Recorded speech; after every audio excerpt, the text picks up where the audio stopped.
જી નમસ્કાર, હું TR Jadav TR એજ્યુકેશનમાં ફરીથી એક નવા વિડીયોમાં તમારું સ્વાગત છે. મિત્રો, આ વિડીયોમાં વાત કરીશું જીએસઆરટીસી દ્વારા જે હેલ્પરની ભરતી આવી છે, તો તેમાં ફિટર માટે મોસ્ટ આઈએમપી પ્રશ્નોની ચર્ચા કરીશું. જો વિડીયો પસંદ આવે તો લાઇક કરજો, શેર કરજો અને મિત્રો અમારી ચેનલને સબસ્ક્રાઈબ કરવાનું ન ભૂલતા, જેથી કરીને કોઈ પણ નવા વિડીયોની નોટિફિકેશન તમને મળતી રહે. તો ચાલો મિત્રો સ્ટાર્ટ કરીએ. ફિટરના આઈએમપી પ્રશ્નોની ચર્ચા કરીશું. તો હાર્ડનિંગ કરવા માટે સામાન્ય રીતે કઈ ફ્લેમનો ઉપયોગ કરવામાં આવે છે? તો હાર્ડનિંગ કરવા માટે સામાન્ય રીતે કાર્બોરાઇઝિંગ ફ્લેમનો ઉપયોગ કરવામાં આવે છે. સાચો જવાબ છે ઓપ્શન સી.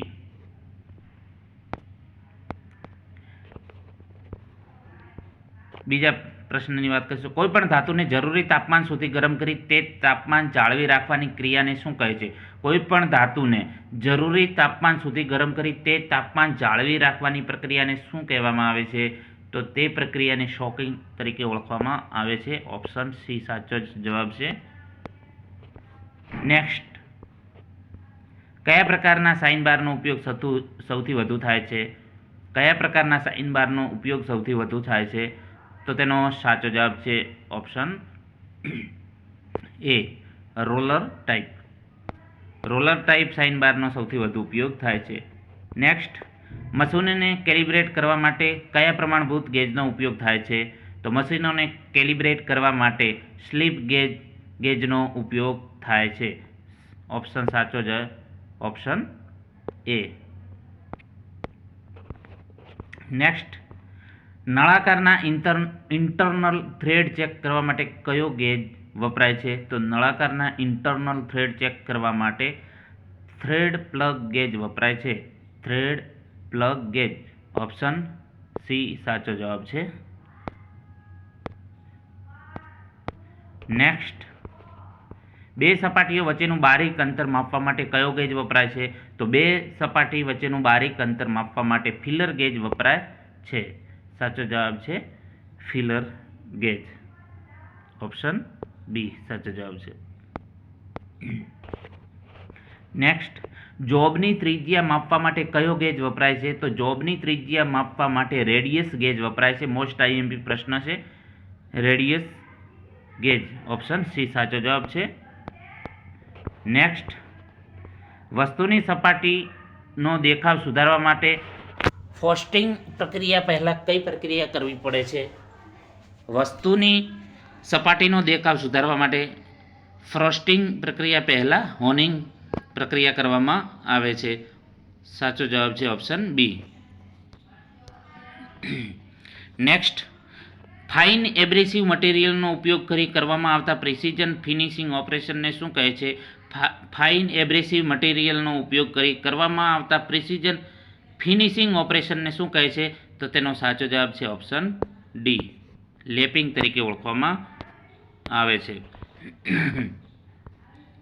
ડ્રીલનો કટિંગ એંગલ કેટલો હોય છે? તો ડ્રીલનો કટિંગ એંગલ 59 સેલ્સિયસ હોય છે. સાચો જવાબ છે 59, ઓપ્શન બી. નેક્સ્ટ પ્રશ્નની ચર્ચા કરીશું. નીચેનામાં કયું એક લેપિંગ મટીરિયલ છે? તો તેનો સાચો જવાબ છે ઓપ્શન બી, કોપર એ લેપિંગ મટીરિયલ છે. નેક્સ્ટ, ડ્રીલનો પોઇન્ટ એંગલ માપવા માટે કયો ગેજ વપરાય છે? તો ડ્રીલનો પોઇન્ટ એંગલ માપવા માટે ડ્રીલ પોઇન્ટ ગેજ વપરાય છે. તેનો સાચો જવાબ છે drill point gauge. Option C સાચો જવાબ છે. નેક્સ્ટ, પ્લેન કાર્બન સ્ટીલનું લોઅર ક્રિટિકલ તાપમાન કેટલું હોય છે? તો તેનો સાચો જવાબ છે ઓપ્શન બી, 720 સેલ્સિયસ. નેક્સ્ટ પ્રશ્નની ચર્ચા કરીશું. નળાકારના એક્સટર્નલ થ્રેડ ચેક કરવા માટે કયા ગેજનો? તો નળાકારના એક્સટર્નલ થ્રેડ ચેક કરવા માટે થ્રેડ રિંગ ગેજ વપરાય છે. Thread ring. Option C thread ring gauge. Next, સિલિન્ડરનો અંદરનો વ્યાસ માપવા માટે કયા ગેજ વપરાય છે? તો સિલિન્ડરનો અંદરનો વ્યાસ માપવા માટે બોર ડાયલ ગેજ. બોર ડાયલ ગેજ. ઓપ્શન સી સાચો જવાબ છે. એના પછીનો પ્રશ્ન, ટેમ્પરિંગ દરમિયાન ધાતુને કેટલા તાપમાન સુધી ગરમ કરવામાં આવે છે? ટેમ્પરિંગ દરમિયાન ધાતુને 180 સેલ્સિયસથી 650 સેલ્સિયસ સુધી ગરમ કરવામાં આવે છે? ઓપ્શન એ સાચો જવાબ છે. નેક્સ્ટ, સ્ટીલની પ્રી હીટિંગ કરવા માટે કેટલા તાપમાન સુધી ધીમે ધીમે ગરમ કરવામાં આવે છે? તો સ્ટીલને પ્રી હીટિંગ કરવા માટે 600 સેલ્સિયસ તાપમાને ધીમે ધીમે સુધી ગરમ કરવામાં આવે છે. ઓપ્શન બી સાચો જવાબ છે. નેક્સ્ટ, કોઈ પણ ધાતુને ગરમ કરી ખૂબ જ ઝડપથી ઠંડી કરવાની ક્રિયાને શું કહે છે? કોઈ પણ ધાતુને ગરમ કરી ખૂબ જ ઝડપથી ઠંડી કરવાની ક્રિયાને ક્વેન્ચિંગ તરીકે ઓળખવામાં આવે છે. મોસ્ટ આઈએમપી પ્રશ્ન છે મિત્રો. ઓપ્શન સી સાચો જવાબ છે. નેક્સ્ટ, નીચેનામાંથી કયું એક ક્વેન્ચિંગ મીડિયા છે? નીચેનામાં કયું એક ક્વેન્ચિંગ મીડિયા છે? તો ક્વેન્ચિંગ મીડિયા ખનિજ તેલ છે. ઓપ્શન ડી સાચો જવાબ છે. નેક્સ્ટ પ્રશ્નની ચર્ચા કરીશું. નીચેનામાંથી કઈ પ્રક્રિયા સુપર ફિનિશિંગ પ્રક્રિયા છે? તો તેનો સાચો જવાબ છે ઓપ્શન એ. હોનિંગ એ સુપર ફિનિશિંગ પ્રક્રિયા છે. એના પછી વાત કરીશું.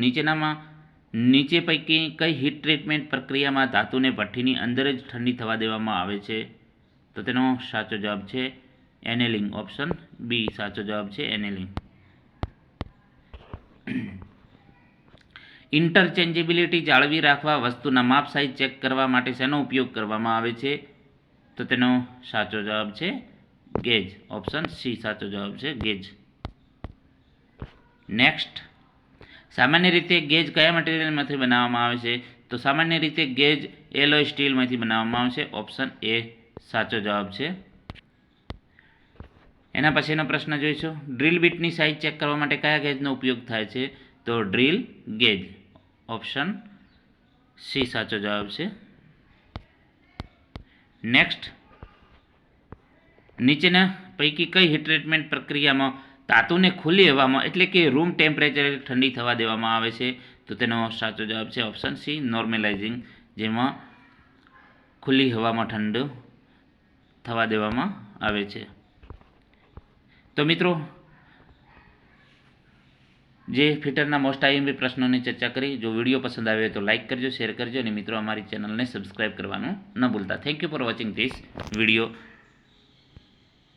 મિત્રો, આ વિડીયોની પીડીએફ માટે જે હું ડિસ્ક્રિપ્શનમાં તમને વોટ્સઅપ ચેનલ છે તેમાં ડિસ્ક્રિપ્શનમાં એની લિંક મૂકી દઉં છું, જેમાંથી તમને પીડીએફ મળી જશે.